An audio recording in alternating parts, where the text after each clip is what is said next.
Salut, c'est Elsa, j'espère que vous allez bien. Je suis ravie de vous retrouver pour la vidéo du saut long de la robe Alessia, donc robe qui vient de sortir aujourd'hui sur urbanfairy.fr. Une petite robe d'été que je vous ai présentée dans la vidéo d'hier. Alors comment on va faire? On va faire le saut long en deux parties. Donc aujourd'hui, préparation, on va coudre tous les morceaux ensemble de la robe, tous les morceaux de la parmenture, coudre les bretelles. Et puis dans une vidéo demain, on va voir comment on y coud la fermeture invisible et comment on assemble donc les parmentures. Ce sera une grande pièce de parmenture comme ça, une grande pièce avec tous les côtés de la robe cousue et puis les deux bretelles, comment on fait pour assembler tout ça ensemble. Et ensuite il restera plus que l'ourlet. C'est parti! Première étape, couper toutes les pièces. Donc là j'ai coupé toutes les pièces et j'ai indiqué les repères.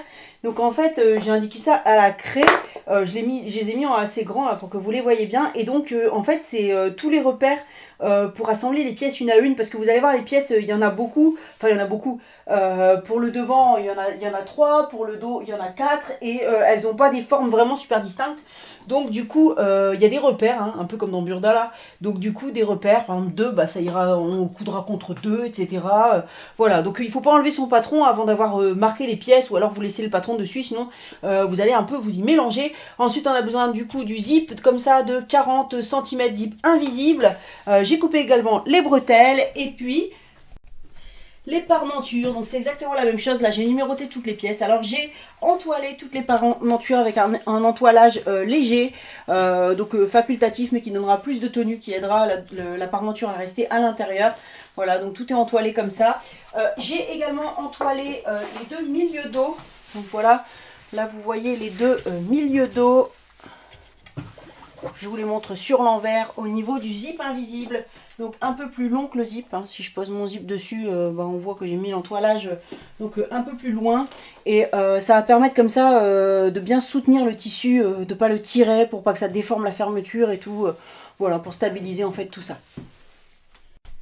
On va donc commencer par le milieu devant et les côtés devant en assemblant les repères 2, donc 2 contre 2 et 2 contre 2 ici. Donc là les pièces sont sur l'envers, donc on va les disposer endroit contre endroit. Donc par exemple on va coudre ces deux-ci comme ça. Alors on peut commencer à épingler par le bas, parce que vous avez vu en haut, là ça paraît bizarre cette petite pointe comme ça, de réussir à la placer, mais vous allez voir que ça va se mettre très bien. Alors ici je commence donc à épingler le bas.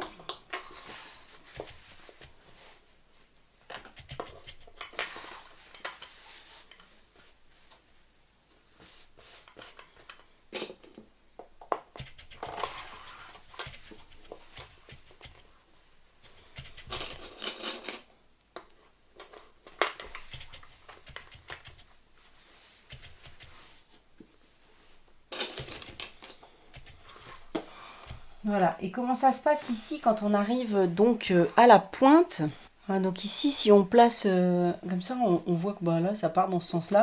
C'est normal en fait, c'est ce qui va faire le galbe du buste. Vous voyez, quand ça va être cousu, ça va ressortir un peu pour faire le galbe de la poitrine.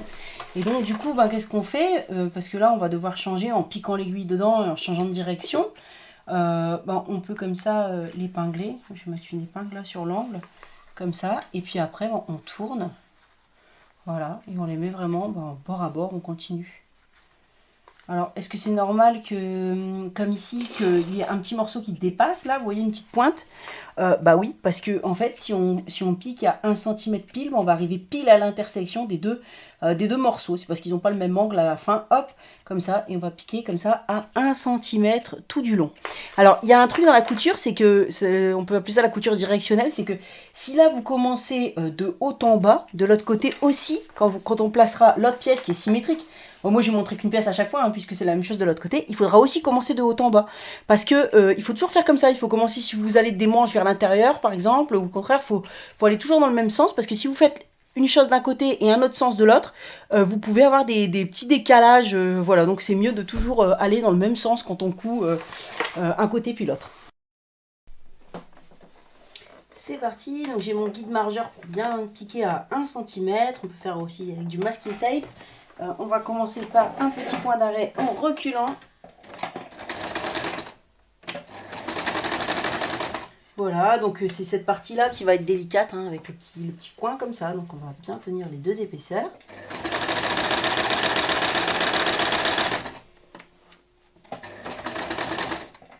j'avance jusqu'à l'angle là, j'ai laissé l'aiguille plantée. Voilà, je soulève légèrement, je tourne, je viens repositionner et on continue la couture.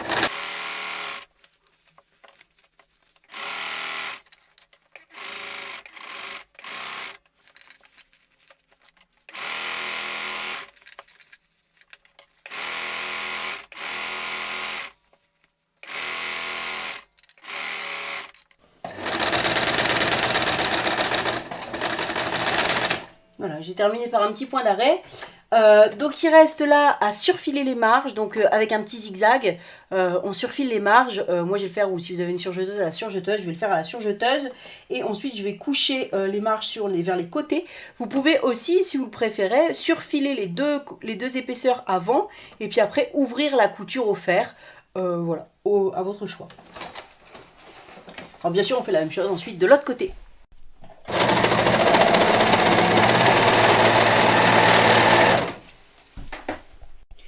Voilà, c'est fait donc pour les pièces milieu devant et côté devant. Vous voyez bien la petite pointe là qui servait à faire le galbe comme ça de la poitrine. Donc on la repasse bien. J'ai couché les marges de couture sur les côtés. Donc si vous avez surfilé avant, bah, vous ouvrez les coutures. Évidemment j'ai recoupé la marge parce qu'avec j'ai fait à la surjeteuse avec le couteau de la surjeteuse, parce que si vous laissez, même si vous surfilez à la machine avec un petit zigzag, il ne faut pas laisser le 1 cm de marge pour que ça se mette bien sur le côté dans l'arrondi et tout.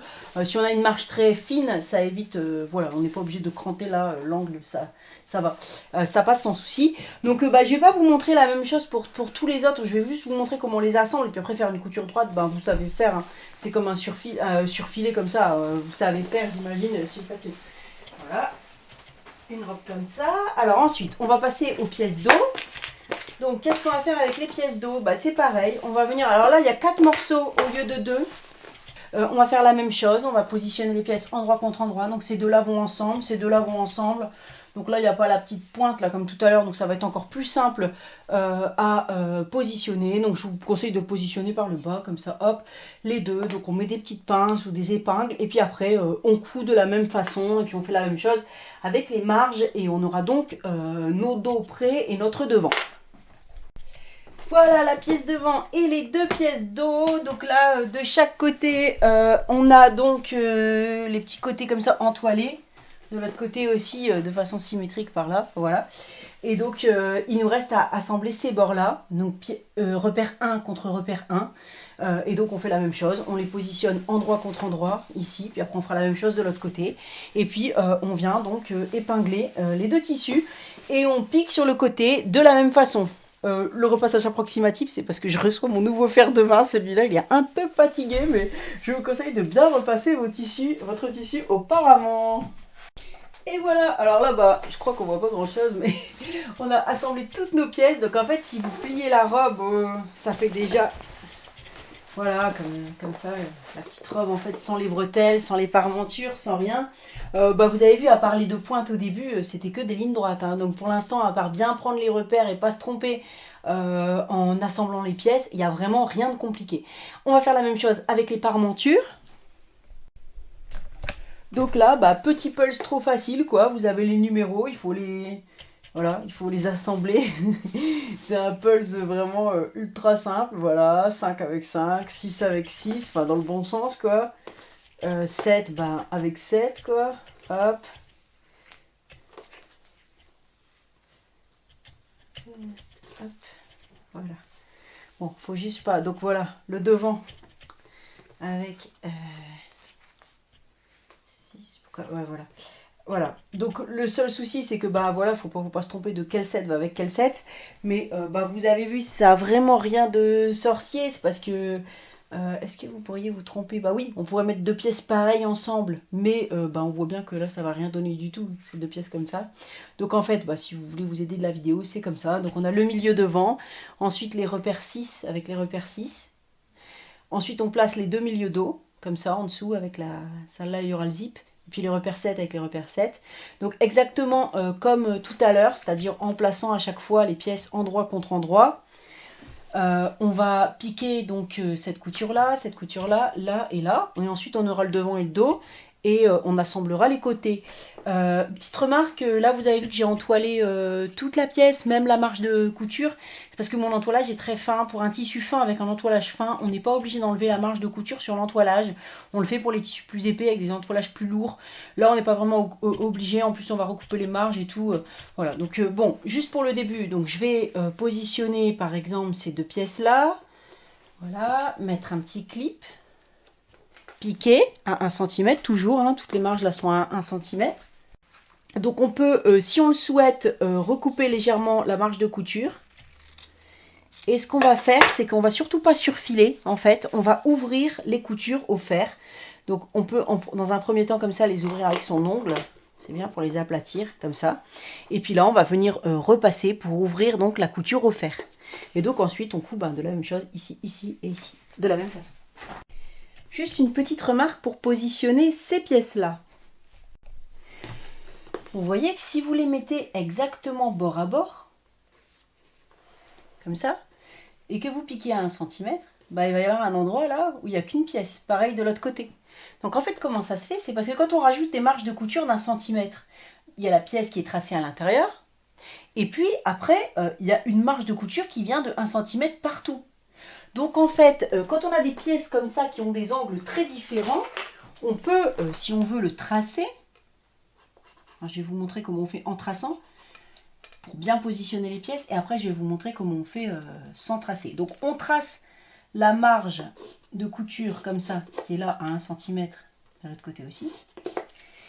Et ce sont donc là on a la ligne de couture, c'est là qu'on va piquer de chaque côté. Et ensuite on assemble les deux lignes de couture. Donc si on assemble les deux lignes de couture, vous voyez qu'on est obligé, voilà, on met là les lignes, elles sont l'une sur l'autre ici. Vous voyez, l'une sur l'autre. Et quand on a les lignes l'une sur l'autre, là c'est bon. Si on pique, on arrive exactement là. Attendez. Voilà. Voilà, pour être précis. Donc là, si je pique à 1 cm, j'arrive ici à la jonction des deux pièces et j'arrive ici à la jonction des deux pièces. Hein, donc on aligne en fait les lignes de couture et pas les marges de couture.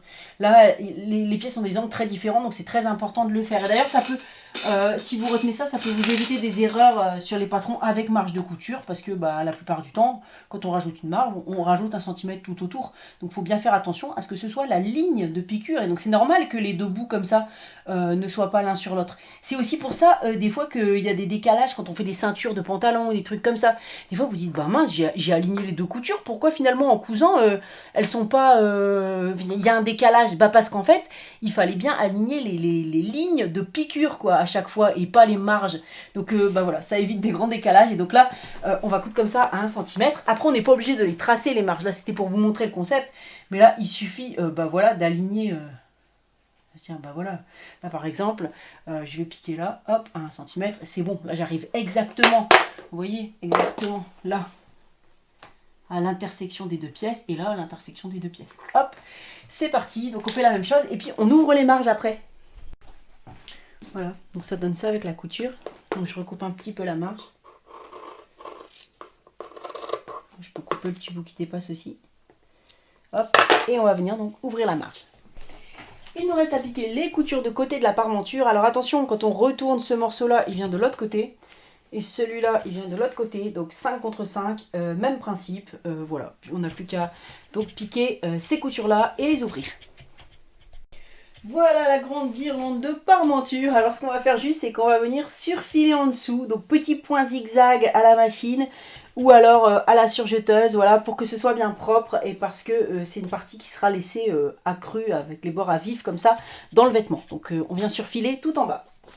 Voilà, c'est surfilé. On va passer aux coutures des bretelles. On prend une des deux bretelles. Donc on a deux bretelles. En repassant, on la plie en deux dans la longueur, envers contre envers. Et puis on va refaire un pliage, un petit peu comme les avions en papier, si vous avez déjà fait des avions en papier, on va replier chaque bord comme ça, à l'intérieur, envers contre envers. Donc le bord à vif vient contre la pliure. Je viens vous remontrer de plus près. Donc envers contre envers, le bord, le long bord, vient contre la pliure.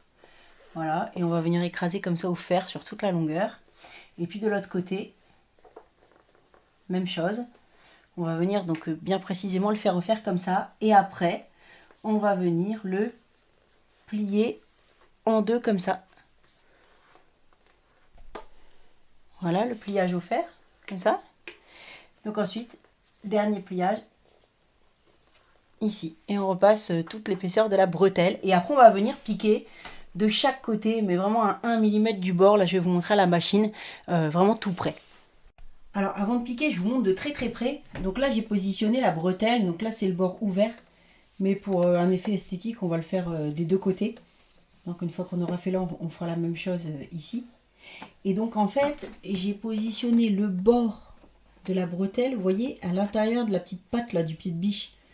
Donc si vous avez le même, sinon vous reprenez un autre paire. Et du coup pour moi ça coud à peu près à 1 mm. Donc il faut être précis, pas aller trop vite.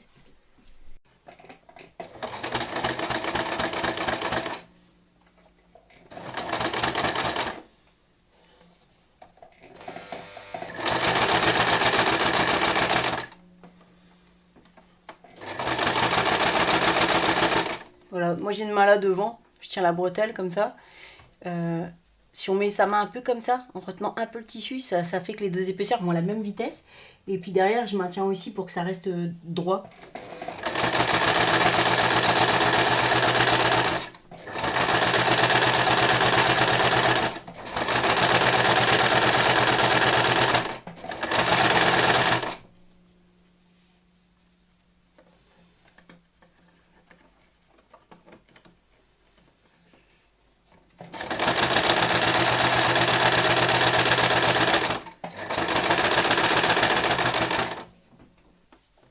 Voilà, première partie piquée, ici à 1 mm.